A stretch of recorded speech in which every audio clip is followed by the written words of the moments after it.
Hallelujah, Hallelujah,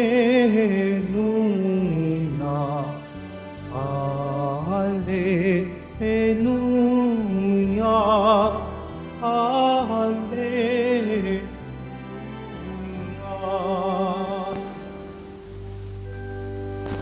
Sa Diyos Ama, pagkat ipinahayag ka, ay siya ng mga aba.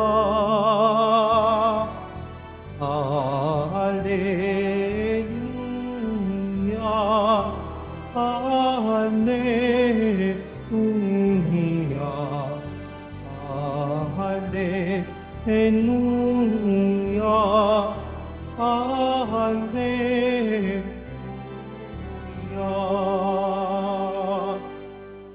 Sumainyo ang Panginoon. At sumaiyo rin. Ang mabuting balita ng Panginoon ayon kay San Marcos. Papuri sa iyo, Panginoon. Noong panahong iyon, nagsalita si Pedro kay Jesus, "Tingnan po ninyo, iniwan namin ang lahat at kami sumunod sa inyo." Sinabi ni Jesus, "Tandaan ninyo ito, ang sinumang mag-iwan ng bahay o mga kapatid, ina, ama, mga anak, mga lupa dahil sa akin at sa mabuting balita ay tatanggap ng makasandaang ibayo sa buhay na ito. Mga bahay, mga kapatid, mga ina, mga anak, at mga lupa, ngunit may kalakip na pag-uusig.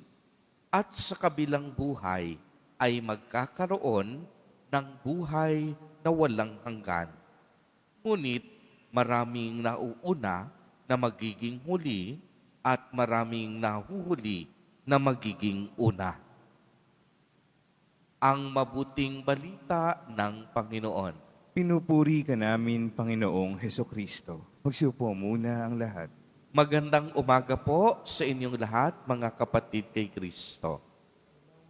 Sa lahat po ng ating mga taga-subaybay, sa iba't ibang online platforms, at sa lahat ng ating mga kadiboto, sa iba't ibang panig ng Pilipinas, at maging sa buong mundo, kung saan tayo ay naaabot ngayon ng ating live streaming. Mapayapang umaga din po sa inyong lahat. Purihin at dakilain natin ang ating Panginoon, ang mahal na poong Jesus Nazareno. Mga kapatid kay Kristo at mga kadiboto, malugod po namin kayong tinatanggap sa Basilica Minor at Pambansang Dambana ni Jesus Nazareno. Nabanggit ko po kahapon sa ating pagninilay na ang tunay na kahulugan ng ating buhay ay ang makasama at makapiling ang Diyos para sa inilaan niyang buhay na walang hanggan. Binibigyang diin na kung ang ating mga pagsisikap ay napakadami, anumang tagumpay na mayroon tayo, anumang ginto o kayamanan ang itinatago natin, ang lahat ng ito ay walang silbi. Ang lahat ng ito'y walang kahulugan kung wala tayong Diyos sa ating buhay. Ang ebanghelyo sa araw na ito ay pagpapatuloy lamang ng mabuting balita kahapon. Ipinaalala sa atin ni Jesus Nazareno, ang sinumang mag-iwan ng buhay, mga kapatid, ina, ama, mga anak, mga lupa, dahil sa Diyos at sa mabuting balita, ay tatanggap ng makasandaang ibayo sa buhay na ito. Father, di po ba't ang nais ng Diyos ay maging buo at sama-sama ang bawat pamilya? Bakit po mas pagpapalain niya ang mga mag-iiwan sa kanilang mga mahal sa buhay. Una, dapat pong maging maliwanag sa atin na hindi literal na gusto ni Jesus Nazareno na iwanan natin ang ating mga pamilya. Sa wikang Griego, ang ginamit na salita ng Panginoon ay tungkol sa pakikitungo sa mga bagay o yung tinatawag na prioridad. Ginamit ito upang sabihin na ang Diyos dapat ang maging pangunahing layunin at sanhi ng ating buhay.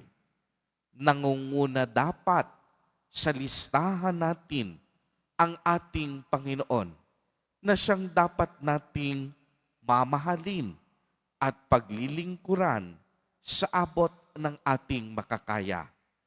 Kaya literal din naman sa buhay ng mga pari, reliyoso at reliyosa, na iwan ang kanilang pamilya upang buong pusong ialay at ihandog ang kanilang sarili para sa Diyos at sa sambayanan ng Diyos.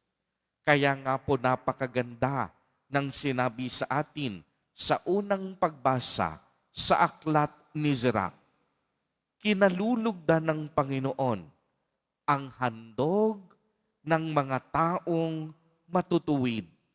Ito'y isang alaala na hindi malilimutan. Parangalan mo ang Panginoon ng buo mong katapatan at huwag mong panghinangayanan ang mga bungang inihahandog mo sa Kanya. Ialay mo ang iyong handog ng may ngiti sa iyong mga labi at magbigay ka ng may galak sa iyong puso. Maghandog ka sa Panginoon ng ubos kaya. Maging bukas palad ka sa Kanya, gaya ng ginawa niya sa inyo.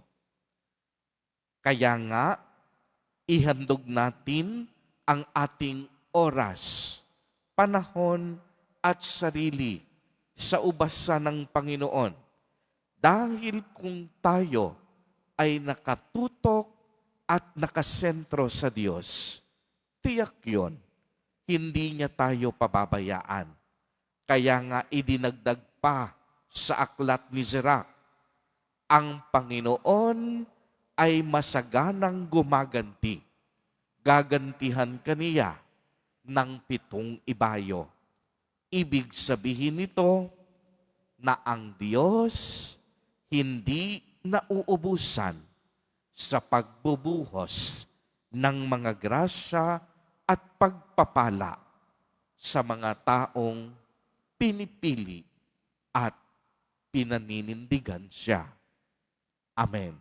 Purihin at dakilain natin ang ating Panginoon, ang mahal na poong Jesus Nazareno.